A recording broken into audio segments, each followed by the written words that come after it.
वक्फे के दौरान मेरी ख्वाजा साद रफ़ीक साहब से बात हुई, क्योंकि वक्फे से पहले उनका जिक्र आया था। तो उनका ये कहना है कि मैंने आज जो सुबह लाहौर में जो इजलास था उसमें मैंने किसी की कोई शिकायत नहीं लगाई। मैंने तो अपने MNAs और MPs की तारीफ़ की है। अलबत्ता ये ज़रूर कहा है कि जिन्होंने थोड़ी सी कमी दिखाई है अपने फुटवर्क में, उनको मज़ीद बेहतरी करनी चाहिए। और उन्होंने ये भी कहा है कि ये जो हमने टाइम लिया है इमरान खान साहब के इस्तीफ़े का, उसकी वजह यह है कि इस दौरान में हम एक स्केजुअल जो है उस अनाउंस करेंगे और हर डिवीज़न में कन्वेंशन वगैरह होंगे। तो ये उनका एक मौक़िफ़ है। लेकिन आज फवाद चौधरी साहब जो हैं उन्होंने महमूद खान अचकज़ई साहब के बारे में भी अपनी प्रेस कॉन्फ्रेंस में बात की है। तो वो क्या बात है जिस पर के ये सारी बहस शुरू हुई है? ज़रा अचकज़ई साहब की कल की तकरीर का वो क्लिप सुन लें। हिंदुस्तान के बाकी रहने वालों के साथ, हिंदू, सिख और दूसरों के साथ थोड़ा सा साथ लाहौरियों ने भी दिया अंग्रेजों का, और सबने मिलकर अफगान वतन को कब्जा करने के लिए अंग्रेजों का साथ दिया। रंजा साहब, आप तो कल जलसे में मौजूद थे जब अचकज़ई साहब ने ये बात की। तो उसके बाद क्या आप में से किसी ने उनसे कोई बात की कि भाई ये जो आपने बात की है, क्या ये आपने तारीखी तौर पे सही बात की है, गलत की है? कोई आपने उनके साथ कोई बहस मुबाहिसा किया है? क्या समझते हैं ये उन्होंने सही बात की है? जी, मैं ये समझता हूँ कि जितना लाहौर की तरफ उनका इशारा और पंजाब, यहाँ पर बड़े लोकल ऐसे लोग हैं जिन्होंने अंग्रेज़ों के खिलाफ जंगें लड़ी। लेकिन मसला ये है, मैं यही सोच रहा था बात, कि हमने अपने उन हीरोज़ को आज तक चेरिश ही नहीं किया, जिसकी वजह से लोगों को इल्म नहीं है। मैं आपको अपनी ज़ाती अपने ख़ानदान की बात बताता हूँ। मैं आपकी ब्रेक में सुन रहा था।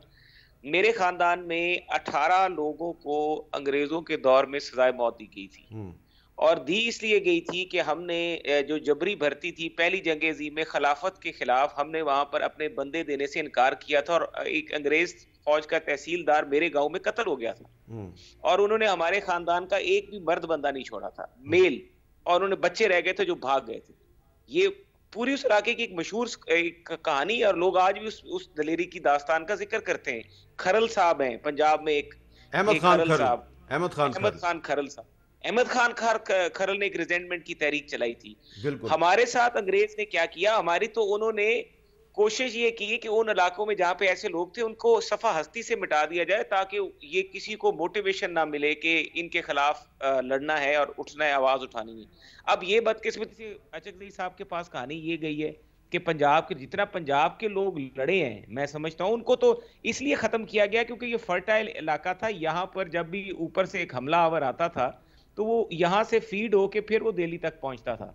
और यहाँ के इलाकों में रिजेंटमेंट जो भी ऊपर से आया बंदा, चाहे वो रंजीत सिंह साहब आए, चाहे वो अफगानिस्तान की तरफ से कभी कोई हमलावर आते थे, तो वो यहाँ पे रिजेंटमेंट करने वाले लोगों को मारते जाते थे, उन खानदानों को मारते जाते तो थे। फिर इसका मतलब है आप कि अब ये वो बात है जिस पर फवाद चौधरी साहब और आपका इत्तेफाक है, क्योंकि फवाद चौधरी साहब ने भी यही बात की है। उन्होंने भी अपने आज प्रेस कॉन्फ्रेंस में अहमद खान खरल का जिक्र किया, और आपने तो अपने खानदान की कुर्बानी भी गनवा दी है। तो फवाद चौधरी साहब, इस मामले पर तो मुस्लिम लीग नून और आपके दरमियान जो है वो इत्तेफाक नजर आ रहा है मुझे। देखिए जाहिर है, देखिए जो मोहसन रांझा है, ये जो सारे हमारे सरगोदा है या जेलम है, या ये जो हमारी सारी पोटोहार की बेल्ट है या लाहौर है, ये सारे लोगों की हिस्ट्रीज है ना। ये तो आके बिल्कुल ही एक, देखिए, और मैं ऐसे समझता हूँ कि ये अचकज़ई साहब तो बाकायदा एक प्लान के तहत ये कर रहे हैं। वो कराची गए, उन्होंने उर्दू जुबान को जो है वो निशाना बनाया। वो खैबर पख्तूनख्वा गए, उन्होंने जो पठान हैं उनको निशाना बनाया। और पंजाब में आके उसकी वजह है, उसकी वजह ये है कि ये अब्दुल समद अचकज़ई के बेटे हैं। अब्दुल समद अचकज़ई जो है वो कांग्रेस के सदर थे, और ये अभी तक ये उन लोगों में, अब हमारा प्रॉब्लम सिर्फ मोहसन रांझा से या PMLN से ये है कि इन जैसे जो लोग हैं, इन जैसे जो कबीले हैं, इन जैसे जो जिन लोगों की वजह से आज पाकिस्तान की ये जो आज हम हैं, ये सारे लोग जो शामिल हैं मुख्तलिफ पार्टियों में, लिए उन कबीलों से ताल्लुक रखते हैं जिन्होंने पाकिस्तान के लिए जदोजहद की हुई है। और आज ये उठ कर के अब्दुल समद अचकज़ई के बेटे को, महमूद अचकज़ई को प्लेटफॉर्म दे रहे हैं लाहौर में कि आओ और हमें गालियां निकालो, आओ और हमारी तारीख मस्त करो। नहीं, यानी लेकिन वो शख्स, फवाद साहब, ये अचकज़ई साहब और इमरान खान साहब, ये जो 2005-6 में जो APDM बना था, ये उसमें भी साथ साथ थे। इमरान खान साहब भी एक ज़माने में अचकज़ई साहब के साथ थे। नहीं, लेकिन उस वक्त शायद उन्होंने इस तरह की गुफ्तगू मैं जो आमिर है साहब वो थोड़ी मुझे सी नहीं, बात करना और चाहूंगा। अगर की है सामने तो उनको नहीं रोका गया तो वो भी गलत था। वैसे अब सवाल ये राजा साहब इसका जरा जल्दी से जवाब यहाँ दें कि कोई इसका सिर्फ ये आप एपीडीएम की तरफ से कोई बात करेंगे, आप मुस्लिम लीग नून की तरफ से अचकजई जी साहब के साथ कोई सर, बात करेंगे? मैं सर आपको एक बात अर्ज करता चलूं। फवाद साहब जो बात कर रहे हैं, एक क्लैरिटी है कि बलूचिस्तान में सासे कमतरी है। और मैं क्या लास्ट टाइम बलूचिस्तान कोयटा है? जलसे पे गया तो अब्दुल मालिक साहब जो हैं, मुझे अब्दुल मालिक साहब ने कहा था कि अब्दुल मालिक साहब की जमात जो है वो इस तरह की नहीं है। मालिक साहब मुझे बताते हैं कि अब हमारे जो यूथ के लड़के हैं वो पहाड़ों पे जाके रहते हैं क्योंकि यहाँ पे उनकी जान को खतरा है।